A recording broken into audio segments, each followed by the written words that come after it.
दोस्तों आप लोगों ने ये मुहावरा तो सुना ही होगा, ना निगला जाए ना उगला जाए। मिडल ईस्ट कंट्रीज़ की आज ऐसी ही कुछ हालत हो गई है। आपका स्वागत है stay talk with Nitin Malik में। आज हम बात करेंगे मिडल ईस्ट और इज़राइल और हमास का जो कॉन्फ्लिक्ट चल रहा है, उसका मिडल ईस्ट पर डायरेक्ट क्या असर पड़ रहा है। तो आप लोगों को ये आई थिंक मालूम होगा कि यूएसए बहुत टाइम से ट्राई कर रहा था कि सऊदी अरबिया और इज़राइल में दोस्ती कराई जाए। अभी इनमें ऑफिशियली डिप्लोमेटिक रिलेशनशिप नहीं है। बट तो ये चाह रहे थे इस साथ मिल जाएँ, अगर सऊदी अरेबिया आ गया, तो सऊदी अरेबिया को यूजुअली लीडर माना जाता है मुस्लिम मिडल ईस्ट कंट्रीज़ का, तो बाकी कंट्री भी धीरे-धीरे आ ही जाएँगे। 2020 में यूएई ने ऑफिशियल डिप्लोमेटिक चैनल लॉन्च कर दिए थे और अब वो बिज़नेस करने लग पड़ा था, तो सऊदी अरेबिया भी नहीं चाह रहा था कि हम भी पीछे रह जाएँ। और जस्ट जिस दिन ये इज़राइल हमास का युद्ध स्टार्ट हुआ, हमास ने अटैक किया इज़राइल पे 6 अक्टूबर की सुबह, उससे 2-3 दिन पहले ही सऊदी अरेबिया के जो प्रिंस हैं मोहम्मद बिन सलमान, उनका स्टेटमेंट आया था कि अब हम बहुत जल्दी ही इज़राइल और सऊदी अरेबिया एक साथ आ जाएँगे। तो ये तो मैं अपने वीडियो में बता चुका हूँ पहले कि ये सारा जो इज़राइल हमास का जो कॉन्फ्लिक्ट है, हमास ने जो अटैक किया है, ये ईरान ने करवाया है और ईरान नहीं चाहता कि सऊदी अरेबिया के इज़राइल से रिलेशनशिप अच्छे हों, राइट? ईरान और सऊदी अरेबिया की नहीं बनती है और सऊदी अरेबिया अगर इज़राइल के साथ मिल जाता है, तो ईरान को इससे नुकसान होगा, क्योंकि इज़राइल भी स्ट्रॉन्ग कंट्री है। तो अब जो अटैक हुआ है, उसके बाद इज़राइल ने वापस अटैक किया, काफ़ी फ़िलिस्तीनी हमास के सोल्जरों को मारा। अभी कल की एक घटना हुई है कि कल एक हॉस्पिटल में 500 लोग मारे गए। अब स नंबर क्या है मुझे नहीं पता है because I am not on the ground, but ये आया कि वहाँ पे 500 400 500 लोगों की मौत हो गई है। एक रॉकेट हॉस्पिटल पे जा गिरा है। अब हमास ये कहता है कि ये रॉकेट इज़राइल ने मारा है, इनोसेंट को मार दिया। और इज़राइल ये कह रहा है हमारे पास प्रूफ है, रिकॉर्डिंग है कि उन्हीं का एक रॉकेट वहीं पे फट गया और वहाँ पे मर गए। हालाँकि इज़राइल तो ये भी कह रहा है, उन्होंने फ़ोटो शेयर किए हैं कि हॉस्पिटल पे कुछ नहीं हुआ है, हॉस्पिटल के जो पार्किंग एरिया था, वहाँ पे कुछ गाड़ियों को आग लगी है, ये इश्यू बनाया जा रहा है। और बिदेन जो यूएस की सरकार है, जो बिदेन, उन्होंने भी उस इंटेल को, उस खबर को कन्फर्म किया है कि ये जो बॉम्ब ब्लास्ट हॉस्पिटल पे हुआ है, जिसमें 500 लोगों के मरने की खबर है, ये हमास का ही रॉकेट है जो वहीं का वहीं फट गया है। उन्होंने बोला है मज़ाक में कि हमास वालों निशाना लगाना तो सीख लो। मतलब यूएस से इज़राइल की साइड ले रहा है क्लियरली। अब हो क्या रहा है इस सारे के अंदर, मिडल ईस्ट कंट्री जो कि इज़राइल से अच्छा रिलेशनशिप बनाना चाह रहे थे, उस दिशा में आगे बढ़ भी रहे थे। अब ये सारे कॉन्फ्लिक्ट से, वॉर से, वो उसपे जाम लग गया है।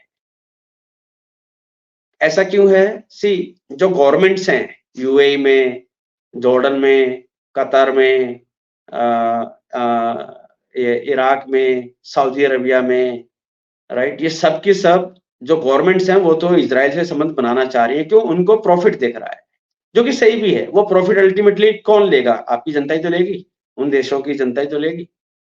उनको उनको ग्रोथ मिलेगी, राइट? बट वहाँ के जो लोकल पॉपुलेशन है, लोकल जो पॉपुलेशन का सेंटीमेंट है, वो है एंटी इज़राइल। वो है प्रो फ़िलिस्तीन, कि भई फ़िलिस्तीनियों को उनका हक दिलाओ और इज़राइलियों को वहाँ पे मारो या निकालो।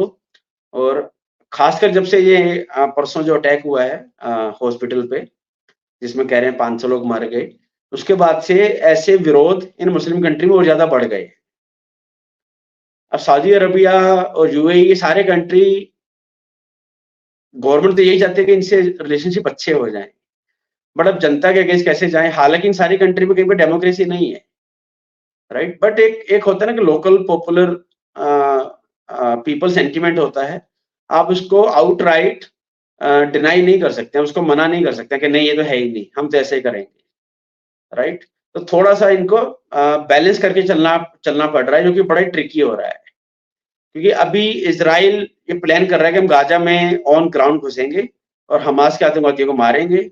और उसमें हमास क्या कर रहा है, वहाँ पे फिलिस्तीन के लोगों को उन्होंने शील्ड बना के रखा हुआ है। फिलिस्तीन के लोगों को भी, और जो इज़राइल के 200 लोगों को पकड़ के लेके गया था, उनको अपने आगे शील्ड बना के रख रहा है, कि जब वो आएँगे, आम फिलिस्तीनी मरेंगे और इसका इल्ज़ाम भी फिर इज़राइल पे लगेगा और हमें बाकी वर्ल्ड की हमें सिम्पैथी मिलेगी।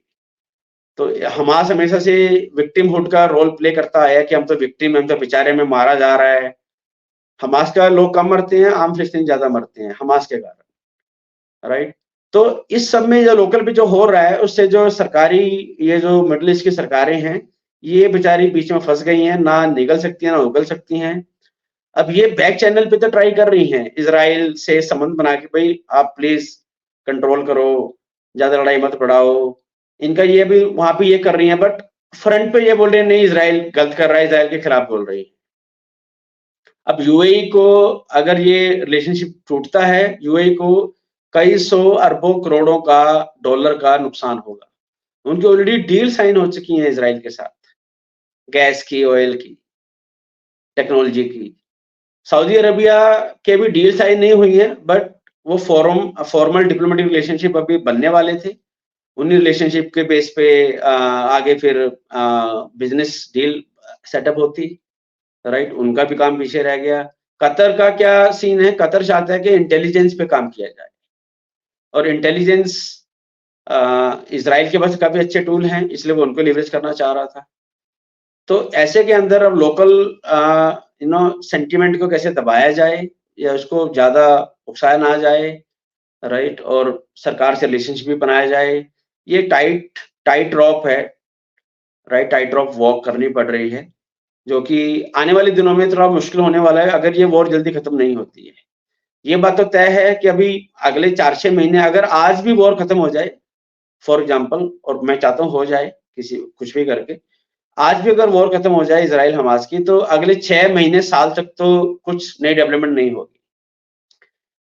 सारी मिडिल ईस्ट की गवर्नमेंट ये चाहेंगी ये मामला थोड़ा सा ठंडा पड़े, राइट, सब इसको भूल जाएं, और फिर हम धीरे धीरे बैक चैनल को एक्टिवेट करें इजराइल के साथ। आपको मालूम होगा जब तक ये इजराइल हमास का अटैक नहीं हुआ था, आपको पता है पूरे वर्ल्ड मीडिया में क्या न्यूज चल रही थी, इंडिया और कनाडा की। आज वो न्यूज कहाँ है? खालिस्तानी रो रहे हैं, खालिस्तानी हमास को गालियां दे रहे हैं कि यार ये हमला क्यों कर दिया। अच्छा भला हम पूरे वर्ल्ड मीडिया में हमारा नाम आ रहा था, लोगों को खालिस्तान का पता लग रहा था, खालिस्तान क्या करता है, क्या कर सकता है, बट अचानक सब गायब हो गया, राइट। यही होता है मीडिया का, ऐसा ही है। एक नया कुछ दुर्घटना घटेगी, कोई बड़ा इवेंट होगा, पुराने इवेंट को वे नीचे डाल देते हैं। आज यूक्रेन और रशिया की वार की बात कौन कर रहा है? कोई भी नहीं कर रहा। कहीं दिखाई देता है कि यूक्रेन रशिया की वॉर का नाम भी? कनाडा का भी कारपेट के नीचे डाल दिया गया है। ठीक, मैं खुश हूँ, बढ़िया है, इग्नोर करो ऐसे मुद्दों को, राइट।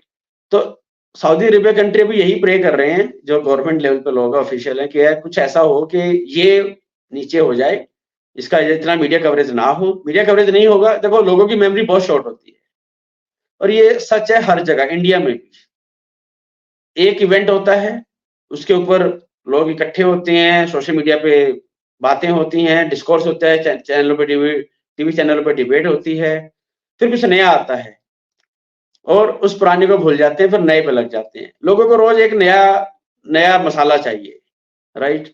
तो इजराइल हमास अभी स्टार्ट है, थोड़ा हॉट है, लोहा गर्म है, कुछ दिन में इसको ठंडा होने में लगेंगे, फिर कुछ एक नया इवेंट हो जाएगा ग्लोबली कहीं ना कहीं, और इसको लोग भूल जाएंगे। तब सऊदी अरेबिया और बाकी जो कंट्रीज हैं, तब ये वापस ट्राई करेंगे अपने रिलेशनशिप को, डिप्लोमेटिक रिलेशन को इजराइल के साथ बैक ट्रैक करने पे। तो दोस्तों ये डेवलपमेंट बहुत जल्दी स्पीड से इवॉल्व हो रही है। हम आपको नई नई इवॉल्वमेंट जो भी इसमें चीजें हो रही हैं उसको हम लाते रहेंगे आपके सामने।